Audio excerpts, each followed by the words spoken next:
Bienvenidos a todos los que siguen el conflicto de los siglos por YouTube. Ya llevamos 3 años en este proceso de poder ir capítulo por capítulo a modo de resumen para poder aprender de uno de los libros más importantes de toda la historia de la humanidad. Es un libro que hoy en día cada ser humano debe leer, sobre todo los últimos capítulos del capítulo 35 al 43, que son vitales para la época en que vivimos. El día de hoy vamos a hablar del capítulo 40, El tiempo de angustia. Es un capítulo extraordinario y muy duro, pero con muchas promesas que reafirmarán mucho más nuestra fe. Adentrémonos entonces en el estudio de este libro maravilloso. El tiempo de angustia. Daniel 12:1. Y en aquel tiempo se levantará Miguel, el gran príncipe que está de parte de los hijos de tu pueblo, y será tiempo de angustia, cual nunca fue desde que hubo gente hasta entonces, pero en aquel tiempo será librado tu pueblo, todos los que se hayan escritos en el libro. Es muy interesante esta cita porque es algo que todavía no se cumple. Hay un pequeño tiempo de angustia que viene con la ley dominical del 2028 entre marzo y abril, y un gran tiempo de angustia que empieza con la caída de la primera plaga alrededor del 2030. Recordemos que el 2031 viene Cristo. Este gran tiempo de angustia, dice Daniel 12:1, que nunca ha habido, cual nunca fue. Y es difícil imaginarnos eso porque en la humanidad han habido sucesos tremendos, como el holocausto judío o como los casi 90 millones de personas que mató la Iglesia Católica durante la supremacía papal desde el 538 a 1798, en donde sometieron a diversas torturas a las personas que creían en la Biblia.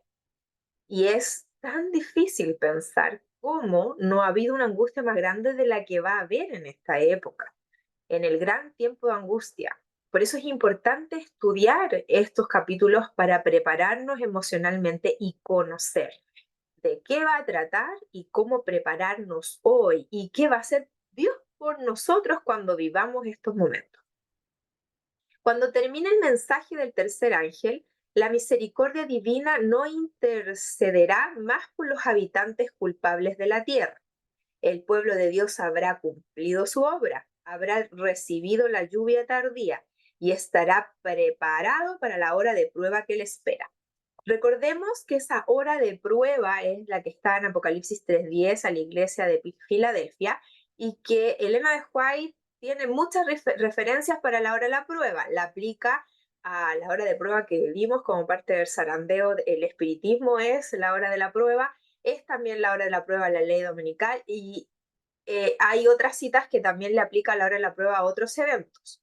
Es importante que sepamos que cuando ella habla de esta aplicación, la aplica en varios momentos de lo que estamos viviendo y está por ocurrir. Pero es interesante que ella dice de nuevo, lo dice varias veces. Hemos estudiado muy detalladamente del capítulo 35 hasta ahora, y yo les he repetido, y se lo vuelvo a repetir acá, que el mensaje del tercer ángel es que culmina la obra. El mensaje del cuarto ángel viene asociado a un zarandeo, proceso que vivimos y nos dimos cuenta de cómo Dios nos sacó de un ministerio que tenía el espiritismo a flor de piel y que fue desechado por Dios, y vimos cómo Dios, a través de ese zarandeo, nos sacó de allí hacia el lugar que debemos estar.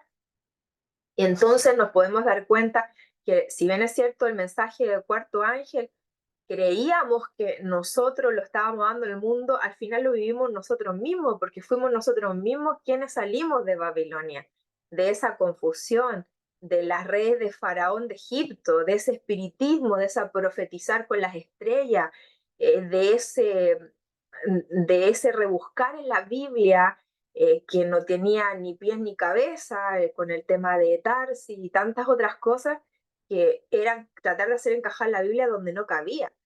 Y en Dios, en su misericordia, nos pudo hacer vivir lo que representa verdaderamente el mensaje del cuarto ángel, que es salir de esa apostasía, salir de Babilonia. Y es el mismo llamado que le hace a Dios a todo su pueblo, que salga del lugar que no debe estar y adore a Dios en verdad. Y es el mensaje del tercer ángel el que termina la obra, como lo ha repetido varias veces la señora White. Pueden buscar después Apocalipsis 22:11 y Daniel 7:27. Todos los que han resuelto ser fieles a los preceptos divinos han recibido el sello del Dios vivo. Entonces Jesús deja de interceder en el santuario celestial. Recordemos que esa marca de la bestia, que es el domingo, el 2028, con la ley dominical, y es también la marca de Dios el sábado, Ezequiel 20:20, Ezequiel 20:12, Éxodo 28, se definen estos dos grupos por un día en especial. Y hay un pequeño tiempo de angustia con misericordia, que ya lo vamos a ver, y se cierra la gracia cuando Jesús deja de interceder por la humanidad. Ya no hay intercesión, se cierra la gracia con la caída de la primera plaga. Levanta sus manos y con gran voz dice, hecho es. Toda la hueste de ángeles deposita sus coronas mientras él anuncia en tono solemne que el injusto siga cometiendo injusticia y el manchado siga manchándose, que el justo siga practicando la justicia y el santo siga santificándose.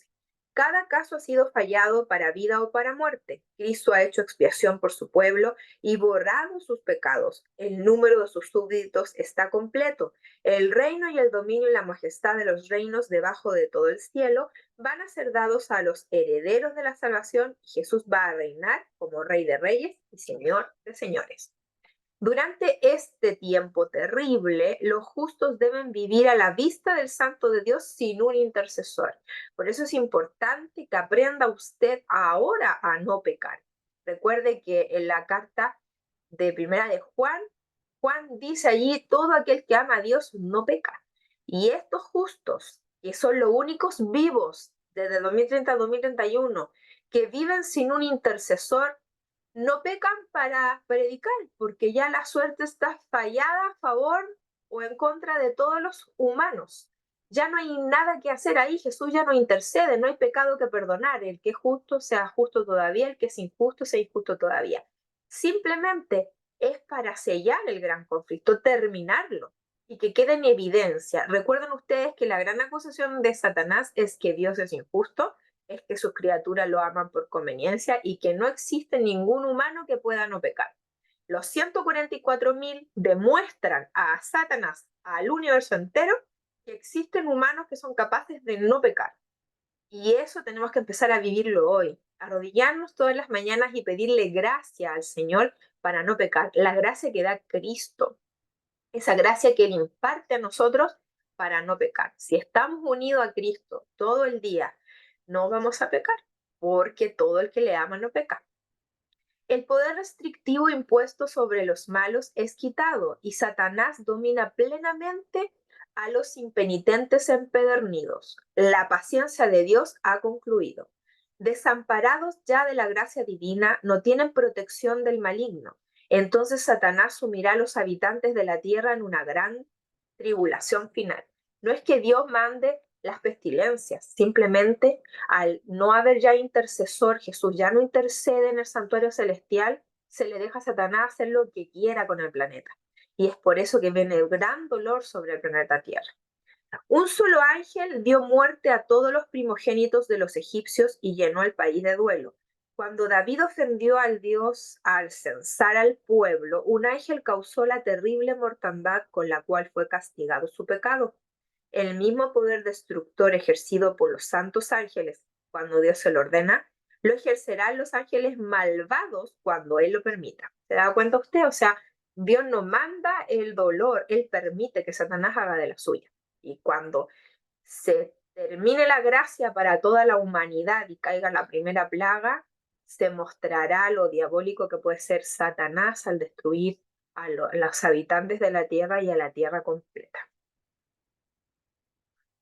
Los que honran la ley de Dios han sido acusados de atraer los castigos sobre la tierra, y se les considerará los causantes de las terribles convulsiones de la naturaleza y de las luchas sangrientas entre los hombres que llenarán la tierra de aflicción.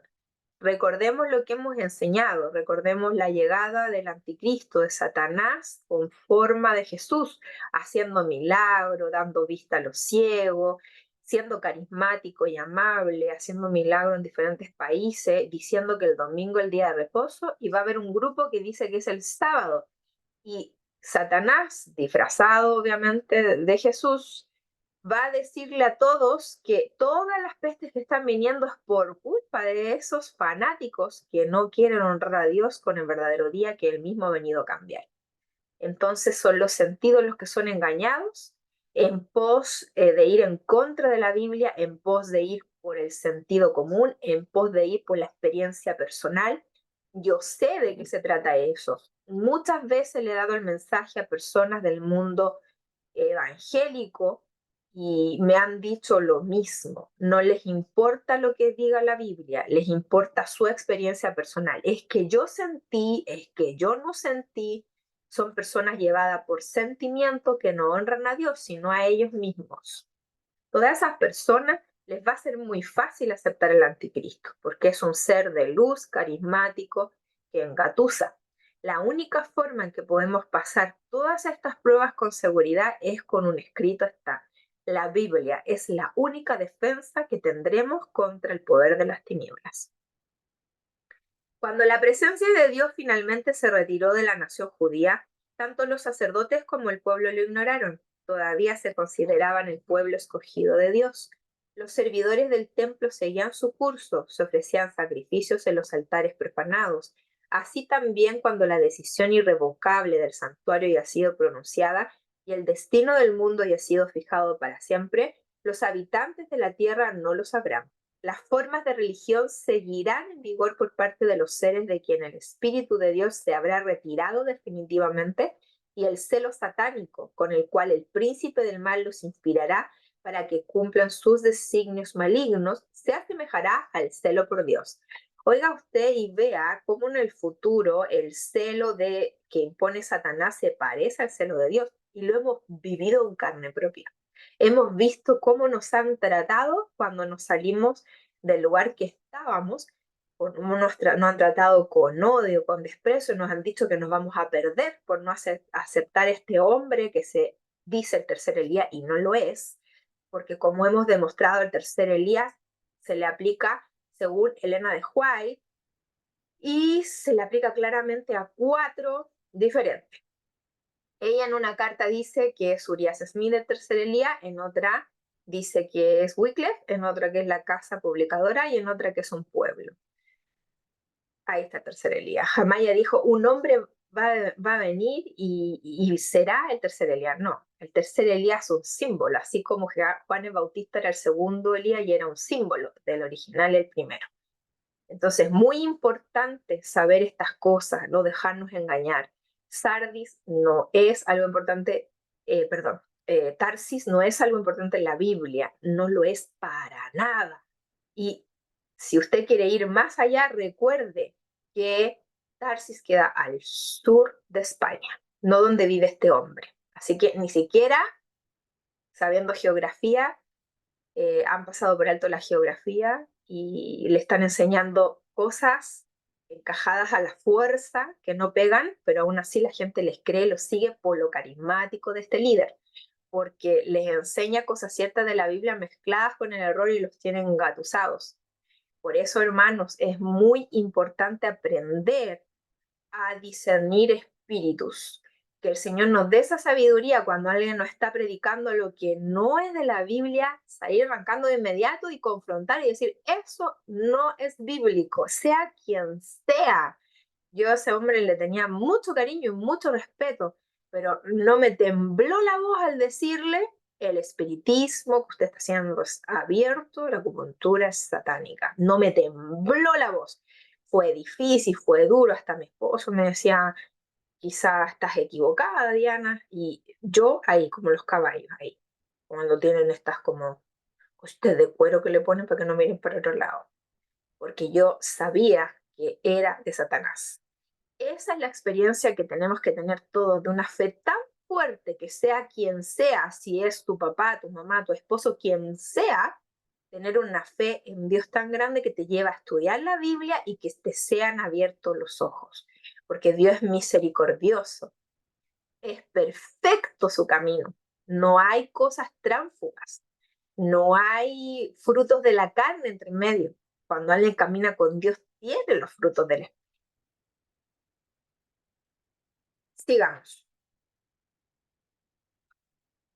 Juan 11:50, para que lo busquen allí después. El astuto Caifás dijo, nos conviene que un hombre muera por el pueblo y no que toda la nación perezca.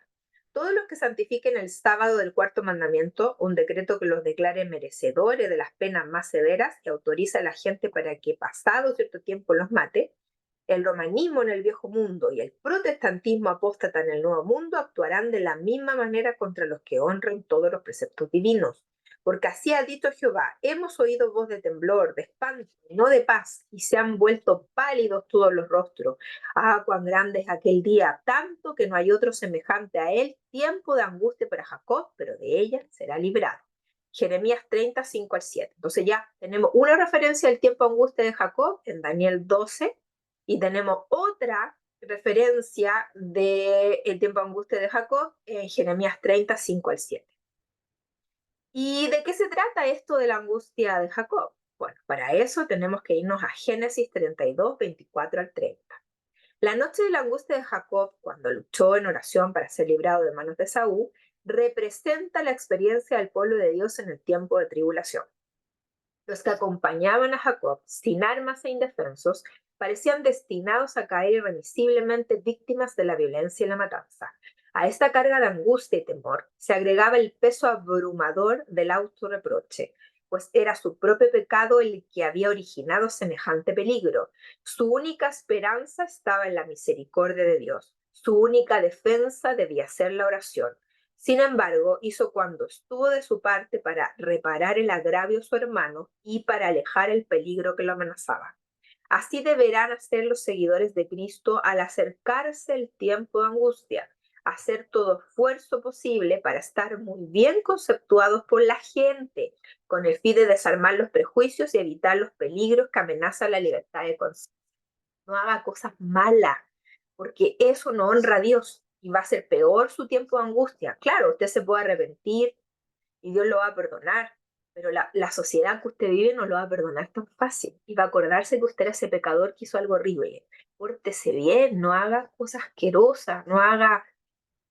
Ay, mejor ni lo menciono. He conocido cristianos que han hecho cosas tan horribles que no se pueden ni mezclar, ni decir perdón.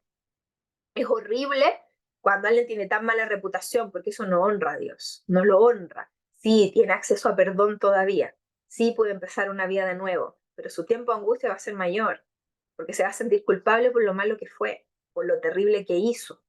Sea intachable ahora, sea correcto ahora, guarda los mandamientos de Dios ahora, honra a su creador ahora. Después de haber despedido a su familia para que no se presencie su angustia, Jacob permanece solo para interceder con Dios. Confiesa su pecado y reconoce agradecido la bondad de Dios para con él, a la vez que humillándose profundamente invoca en su favor el pacto hecho con sus padres y las promesas que le fueran hechas a él en su visión nocturna en Betel y en la tierra de su exilio.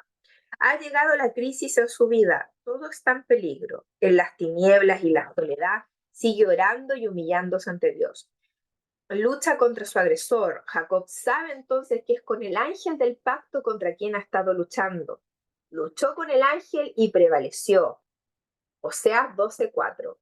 Mediante la humillación, el arrepentimiento y la rendición, ese mortal pecador y descarriado prevaleció sobre la majestad del cielo. Se había aferrado con un apretón tembloroso a las promesas de Dios y al amor infinito. No podía rechazar la súplica del pecador. Como evidencia de su triunfo y estímulo para que otros imitasen su ejemplo, se le cambió el nombre. Claro, se le cambió el nombre de Jacob a Israel, que significa el que lucha con Dios.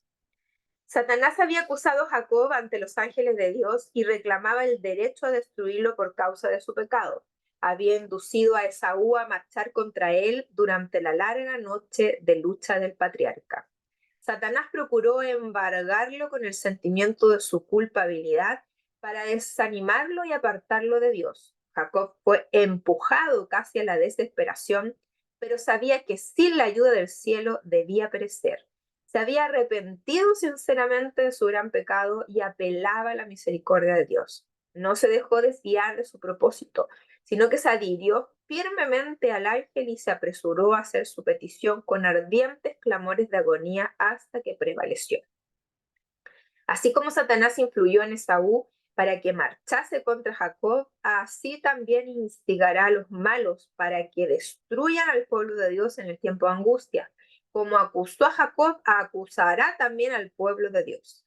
Mientras Satanás acusa al pueblo de Dios haciendo hincapié en sus pecados, el Señor le permite probarlos hasta lo máximo. Apocalipsis 3:10. Aun cuando el pueblo de Dios se ve rodeado de enemigos dispuestos a destruirlos, la angustia que sufre no procede del temor de ser perseguido a causa de la verdad. Lo que temen es no haberse arrepentido de cada pecado y de que debido a alguna falta en ellos mismos no puedan ver realizada en ellos la promesa del Salvador. Yo también te guardaré de la hora de la prueba que ha de venir sobre el mundo entero. ¿Se dan cuenta? O sea, aquí, una vez más, la aplicación que se aplica en muchas ocasiones ahora y en el futuro es a la iglesia de Filadelfia, cómo Dios nos va a guardar en la hora de la prueba que ha de venir. Tanto en la hora de la prueba, ley dominical, en la hora de la prueba que vivimos ahora, que fue el espiritismo, en la hora de la prueba que va a ser el tiempo de angustia. Aunque sufren la ansiedad, el terror y la angustia más desesperante, no dejan de orar. Echan mano del poder de Dios, así como Jacob se aferró al ángel y el lenguaje de su alma es, no te soltaré hasta que me hayas bendecido. Si Jacob no se hubiese arrepentido previamente del pecado, al adueñarse fraudulentamente del derecho de primogenitura, Dios no habría escuchado su oración, ni le hubiese preservado la vida misericordiosamente. Así en el tiempo de angustia, si el pueblo de Dios hubiese pecado sin confesar, cuando lo atormentan el temor y la angustia, serían aniquilados. Pero por muy profundo que sea el sentimiento que tienen de su indignidad, no tienen culpas escondidas que revelar. Pues claro, son 144,000, Apocalipsis 7, Apocalipsis 14, son sin mancha delante de Dios. No pecan. Pero imagínense la humildad que tienen de todavía, como fueron pecadores antes, porque en algún momento dejaron de pecar y fueron intachables, que eso tiene que estar sucediendo ahora, hermano, ahora. Se acuerdan de todas esas cosas malas que hicieron en algún momento. Por eso ahora tienen que dejar de pecar, porque si no dejan de pecar ahora, va a ser peor el tiempo de angustia cuando los vivan, porque van a tener más remordimiento por aquellas cosas que hicieron, que Dios ni la recuerda. Son ustedes, nosotros, los que tenemos esta mente humana, que no se sabe perdonar a sí mismo. Y eso va a venir a agravar el tiempo de angustia. Mayor pecado, mayor tiempo de angustia. Aunque esté confesado, aunque esté arrepentido y aunque ya no pequen, hay que dejar de pecar ahora. Satanás induce a muchos a creer que Dios pasará por alto su infidelidad en los asuntos menores de la vida. Los tiempos de aflicción y angustia que nos esperan requieren una fe capaz de soportar el cansancio, la demora y el hambre. Una fe que no desmaya aunque sea probada severamente. El tiempo de gracia le es concedido a todos con el fin de que se preparen para ese momento. Jacob prevaleció porque fue perseverante y resuelto. La perseverancia es uno de los atributos que más necesitamos hoy para poder mantenernos de parte de Dios y la verdad, aunque se desplomen los cielos, aunque nos pasen cosas malas, aunque se nos muera un familiar querido, aunque se nos remezcan los cimientos de nuestras creencias, todo, si nuestra fe está en Dios, en su palabra, en la Biblia infalible, en los escritos de Elena de White, estaremos seguros y saldremos adelante con oración de por medio. Quienes solo ejercitan poca fe están en mayor peligro de caer bajo el dominio de los engaños satánicos y del decreto que violentará las conciencias.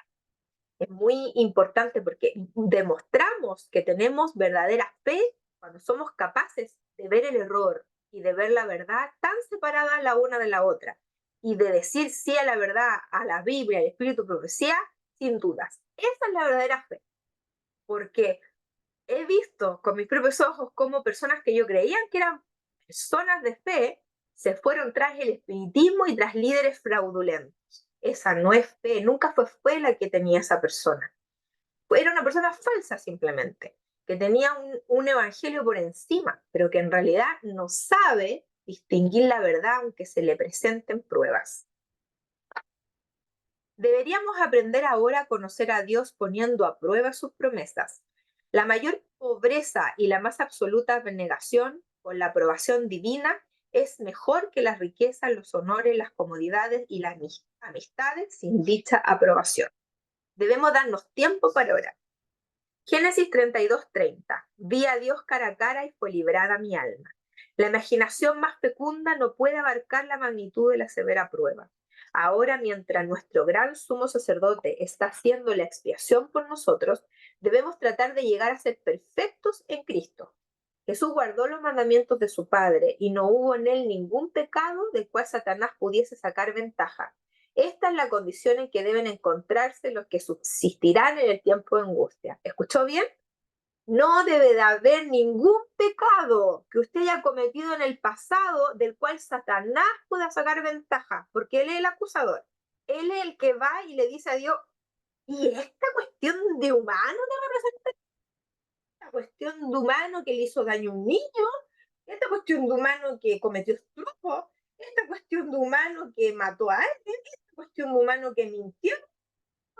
Hermanos, honremos a Dios siendo intachables, porque es Satanás el que se agarra de sus pecados para decirle a Dios, este humano es mediocre, este humano nunca va a ser leal a ti, porque no tiene la capacidad de ir a ti para no hacer algo malo.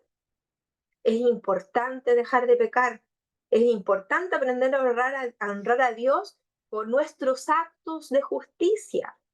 No es para salvarte, porque la salvación es mediante Cristo por su gracia, pero tu comportamiento revela si Jesús está en ti o no. Es así de sencillo. Apocalipsis 12:12. Ay de los moradores de la tierra y del mar, porque el diablo ha descendido a vosotros con gran ira, sabiendo que tiene poco tiempo. Espantosas son las escenas que provocaron esta exclamación de la voz celestial.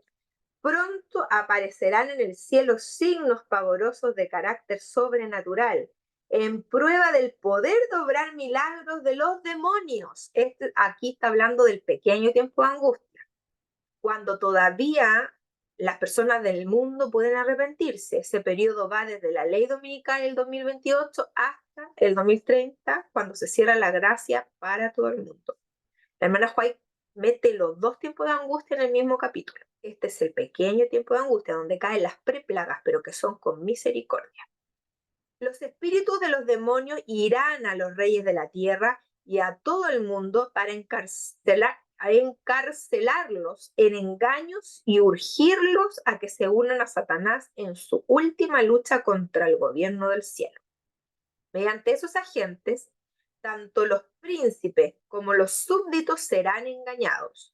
Surgirán personas que se darán por el mismo Cristo y reclamarán los títulos y el culto que pertenecen al Redentor del mundo. Guarda esta página 682 del Conflicto de los Siglos. Lo vuelvo a decir. Surgirán personas que se darán por el mismo Cristo y reclamarán los títulos y el culto que pertenecen al Redentor del mundo. Hermanos, vemos a este hombre de España que dice que él es Melquisedec. Hermanos, eso es pecado.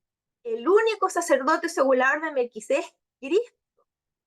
Este hombre que se atreve a decir que es el representante de Dios en la tierra, cuando el único representante de Dios en la tierra es el Espíritu Santo y cumple lo que está aquí escrito en la página 682 del Conflicto de los Siglos.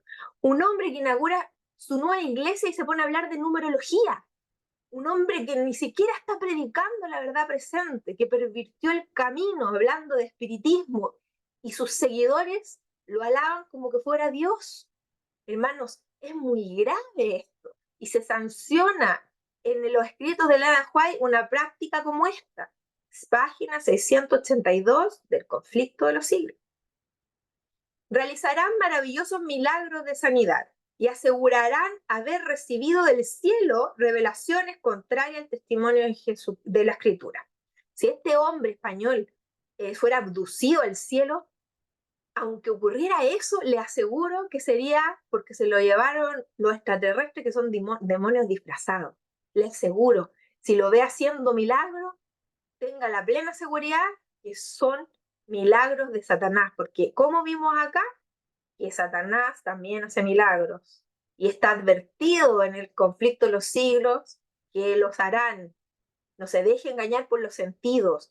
La única seguridad es Isaías 8:20, a la ley y al testimonio. Si no dijeron conforme a estos, porque no les ha amanecido. Hermanito, es muy difícil el tiempo que estamos viviendo, muy difícil. Por eso debemos estar unidos al Señor más que nunca para discernir si los espíritus son o no son de Dios. El acto que coronará el gran drama del engaño será que el mismo Satanás será pasar por Cristo. En varias partes de la tierra, Satanás se manifestará a los hombres como un ser majestuoso, de un brillo deslumbrador, parecido a la descripción que del Hijo de Dios da Juan en el Apocalipsis. ¿Se acuerdan cómo lo vio Juan? Con una túnica, con el pelito dorado, con rulo, igual se va a aparecer este Satanás con la misma descripción que Juan le vio en Apocalipsis al Señor glorificado, así de bonito, así de hermoso. Por eso es tan importante que eduquemos los sentidos ahora. La gente se postrará en adoración ante él, mientras él levantará sus manos y pronunciará una bendición sobre ellos, así como Cristo bendecía a sus discípulos cuando estaba en la tierra.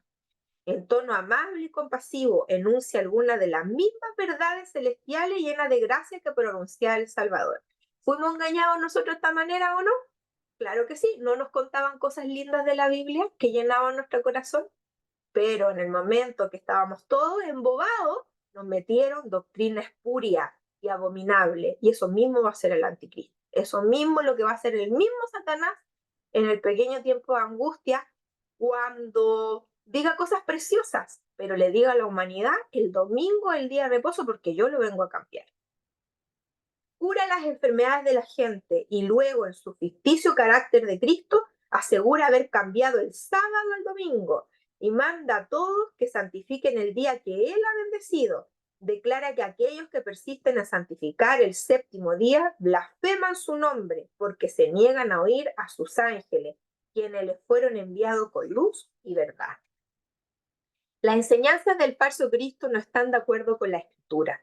Además, a Satanás no se le permitirá falsificar la manera en que vendrá Cristo.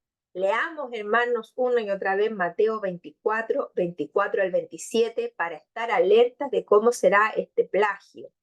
Se levantarán falsos cristos y falsos profetas, en plural, y eso ya lo estamos viendo ahora. Se levantarán falsos profetas, lo estamos viendo ahora, hermanos, y harán grandes señales y prodigios. Hermano, le vuelvo a repetir, este hombre español puede que haga un milagro impresionante, pero hermano, la escritura ya lo advirtió, no está leyendo lo que dice Mateo 27. Dice que se levantarán falsos cristos y falsos profetas y harán grandes señales y prodigios. Atento a eso, hermano. Así que si os dijeren, mirad, está en el desierto, no salgáis. Me salté una línea muy importante. Y hará grandes señales y prodigios de tal manera que engañará, si fuese posible, aún a los escogidos. ¿Sabe usted cómo usted anula la posibilidad que no sea posible engañar a los escogidos? Leyendo la Biblia. Porque si usted la lee, nunca nadie lo va a engañar. Porque ahí está clarito todo, cómo debemos creer. Cómo no debemos nunca mirar el cielo para andar buscando profecías. Porque eso es abominable ante los ojos de Jehová, lo dice la Escritura. En cómo nunca alguien debe decir que es representante de Dios en la tierra ni que es Melquisedec, porque eso va en contra de la Escritura. En que nunca debemos de aplicarla a una mujer que va a ser el Eliseo, porque eso no sale en la Escritura. En que va a venir un tercer Elías de Tarsis, porque eso no sale en la Escritura. Porque el tercer Elías ya hemos visto, según Elena de White, que representó a muchos en el pasado y también en nuestra época a su pueblo, a su remanente, los que guardan los mandamientos de Dios y tienen el testimonio de Jesucristo, que es el espíritu de la profecía. Y el Señor nos advierte en Mateo 27.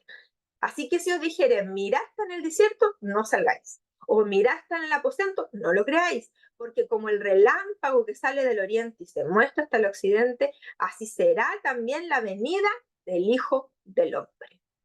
Todo ojo le verá, no como este falso Cristo que viene en el pequeño tiempo de angustia, en donde lo van a ver por ahí en Francia, y luego lo van a ver en Alemania, y luego lo van a ver en Estados Unidos, pero no tiene omnipresencia, porque ese no es su poder, porque es un ser creado, es Lucifer, no es el verdadero Cristo. No precede un terremoto, como dice la escritura, ¿verdad? Que todo monte y toda isla se cambió de su lugar ante ese gran terremoto que viene antes de la segunda venida de Cristo. Por eso cuando alguien le diga que Cristo viene antes de 2031, falso. El que viene antes de 2031 es Satanás. Solo quienes hayan sido estudiantes diligentes de la Escritura y hayan recibido el amor de la verdad serán protegidos de los poderosos engaños que cautivarán al mundo. Merced al testimonio de la Biblia, detectarán el engañador debajo de su disfraz.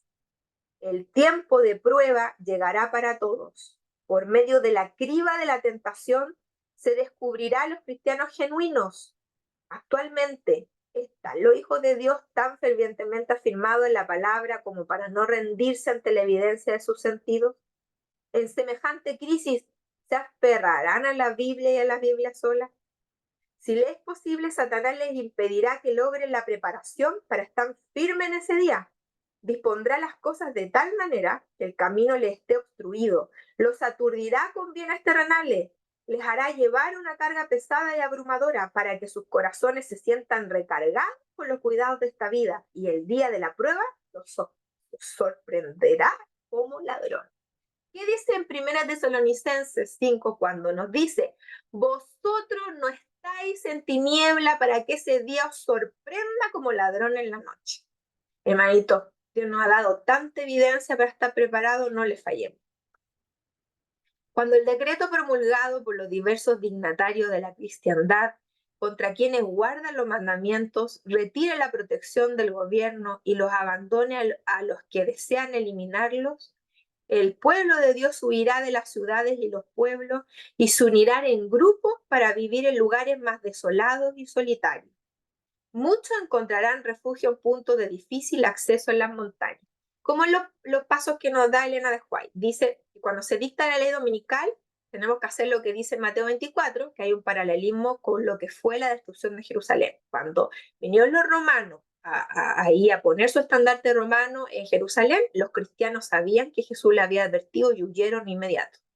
Lo mismo, cuando veamos la ley dominical promulgarse en Estados Unidos, inmediatamente nosotros debiésemos salir de las grandes ciudades a las ciudades pequeñas. Y luego, cuando con la caída de la primera plaga se cierre el tiempo de gracia, si tenemos, para el mundo entero, si tenemos la posibilidad de huir a las montañas y a escondernos allí, tenemos que hacerlo. Bueno, ahí ya vamos a saber que Dios nos eligió para 144.000. Sabemos que los ángeles nos van a alimentar en ese periodo 2030-2031 porque no va a haber acceso a comida ni agua en muchos lugares y vamos a tener la protección de Dios como ya lo vamos a ver más adelante. Pero muchos de todas las naciones y todas las clases, grandes y pequeños, ricos y pobres, negros y blancos, serán arrojados a la más injusta y cruel servidumbre. Los amados de Dios pasarán días penosos, encadenados, encerrados en cárceles, sentenciados a muerte, algunos abandonados adrede para morir de hambre y sed en sombríos y repugnantes calabozos. La gente que no salió de las ciudades y se quedó allí en las ciudades, no haciendo caso que Dios mismo dijo que el 2028, en 4 años más, debíamos de irnos de las grandes ciudades, muchos de ellos, siendo fieles a Dios, van a sufrir esto, de ir a las cárceles, ser torturados y van a haber muchos mártires en ese pequeño tiempo de angustia. Por eso, hermanos, es importante hacerle caso a Dios, por eso es importante estudiar profecía, porque si no estamos apercibidos, ¿cómo lo vamos a hacer para poder de una manera u otra tener una salud mental? Es difícil tener salud mental sabiendo esta información, pero ya les voy a dar las promesas que lo van a alentar. Yo sé que es doloroso leer esto ahora, pero va a ser dulce más ratito. Esperen un poquito. Creo que aquí empieza lo dulce, ¿no? Sí. Zacarías 2:8, Isaías 49, 14 al 16. ¿Se olvidará la mujer de lo que dio a luz para dejar de compadecerse del hijo de su vientre? Aunque olvide ella, yo nunca me olvidaré de ti. He aquí que en las palmas de las manos te tengo esculpida. El Señor de los ejércitos ha dicho, la nación que toca a mi pueblo me toca a la niña de los ojos. Aunque los enemigos los arrojen a la cárcel, las paredes, los calabozos no pueden interceptar la comunicación entre sus almas y Cristo. Y acudirán ángeles a sus celdas solitarias, trayendo luz y paz del cielo.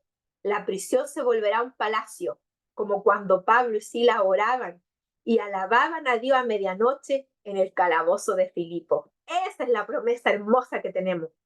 Los juicios de Dios caerán sobre quienes traten de oprimir y aniquilar a su pueblo. Mire, Dios es súper justo. Cuando caigan las plagas, las preplagas y las plagas grandes, cuando se termine el tiempo de gracia para el mundo, eso va a caer con mucho más severidad quienes le hicieron daño al Hijo de Dios, porque hay malos y malos.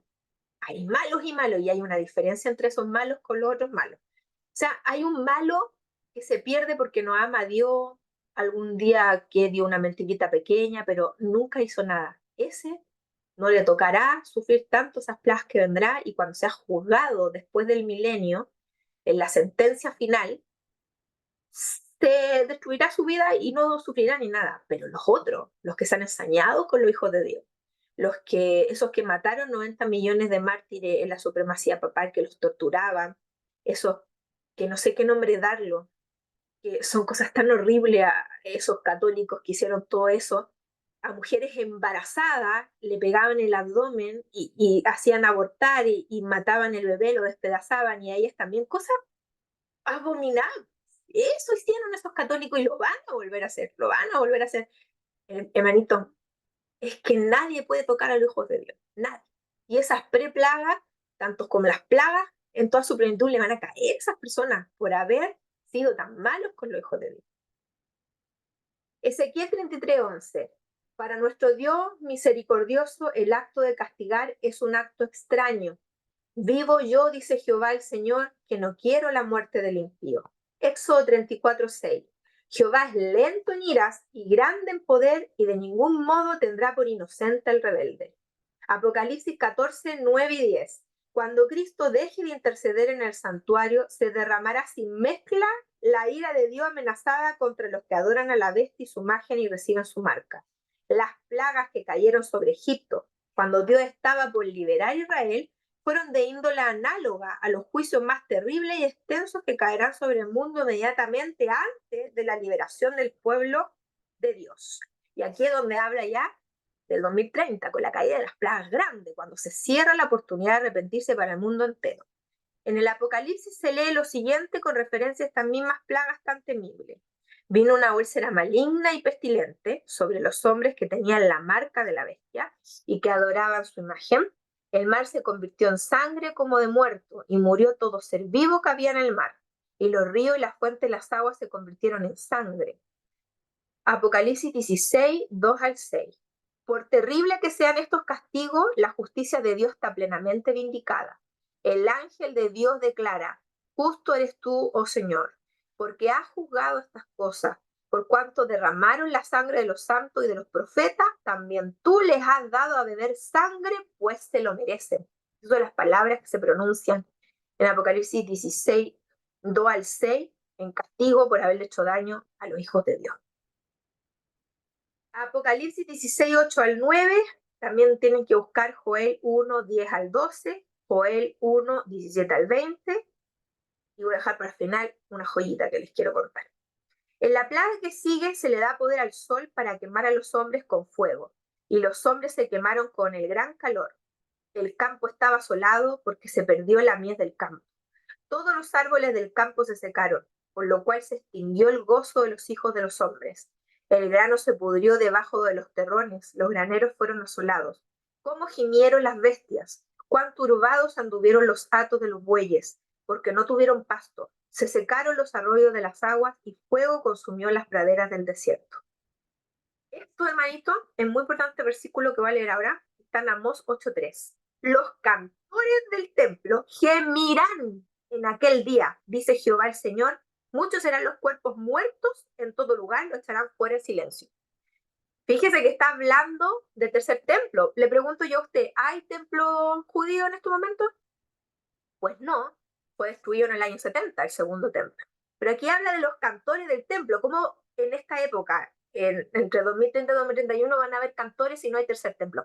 De allí la importancia de conocer la profecía literal de Daniel 11, 40, 45, porque se va a construir el tercer templo, va a apoyar todo el mundo eso. Todos los ojos están puestos en Israel. Israel es la joya del mundo. Todo ayuda en Israel.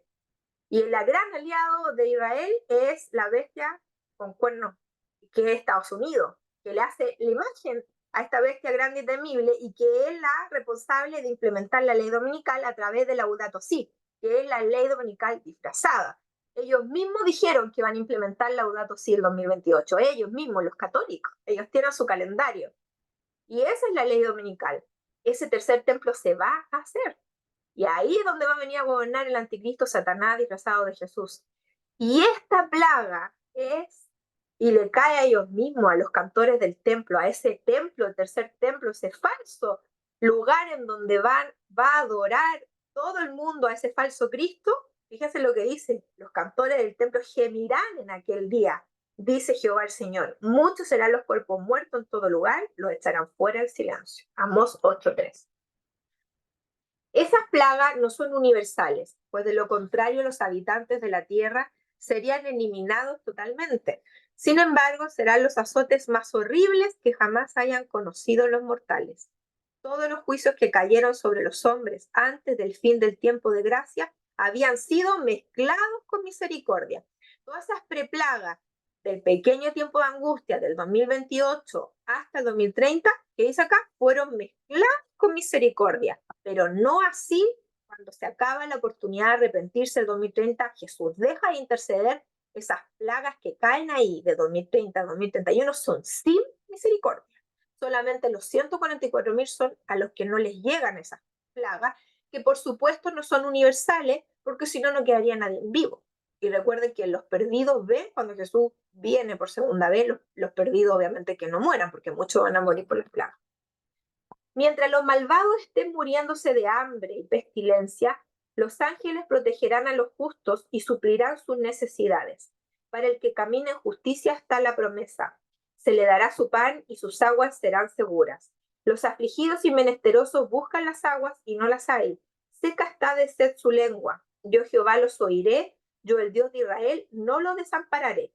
Isaías 33, 15, 16, Isaías 41, 17. Esta es la gran promesa, que cuando los 144.000 no tengan agua, Dios va a mandar a sus ángeles para darle agua. Cuando tengan hambre y no tengan comida, Dios les va a mandar ángeles que den comida. Esa es la seguridad que tenemos. El pueblo de Dios tiene que beber de la copa y ser bautizado con el bautismo. La misma dilación que es tan penosa para ellos es la mejor respuesta a sus peticiones. Mientras procuran esperar con confianza que el Señor obre, son inducidos a ejercitar su fe, esperanza y paciencia, como no lo hicieron durante su experiencia religiosa anterior. Sin embargo, el tiempo de angustia será acortado por amor a lo escogido. Como siempre, Dios tiene tanta misericordia que va a ser por un poquito tiempo, ellos van a sentir esa angustia. Después ya no. No es que van a estar un año sufriendo, hermano, no, no. Algunos son atacados al huir de las ciudades y villas, pero las espadas levantadas contra ellos se quiebran y caen como si fueran de paja. Otros son defendidos por ángeles en forma de guerrero. Nadie podrá dañar a los 144.000 únicos justos vivos en este periodo. El Señor se complace en la misericordia, así que por causa de los pocos que le sirven verdaderamente, mitiga las calamidades y prolonga la tranquilidad de las multitudes. Los que pecan contra Dios no se dan cuenta de que deben la vida a los pocos fieles a quienes les gusta ridiculizar y oprimir. ¿Cuántas personas han salvado porque van justo arriba de una micro? Y la micro no chocó porque iban justo arriba de esa micro. ¿Cuántas veces nos ha caído un avión porque iban justo arriba de ese avión? Y por amor ese justo ese avión no cayó. ¿Cuánto le deben a los justos por estar vivos? Y esos mismos justos son los que son ridiculizados, vituperados por creer en el Dios del cielo. Nuestro amado Salvador nos enviará ayuda en el momento mismo en que la necesitemos. El Señor permite los conflictos con el fin de preparar el alma para la paz. Y para terminar, gloriosa será la liberación de quienes han esperado pacientemente su venida y cuyos nombres están escritos en el libro de la vida. Hemos terminado el capítulo 40 y la próxima semana nos toca el 41, preciosísimo, la liberación del pueblo de Dios, cuando Cristo viene a buscar a su pueblo. Maranata 2031.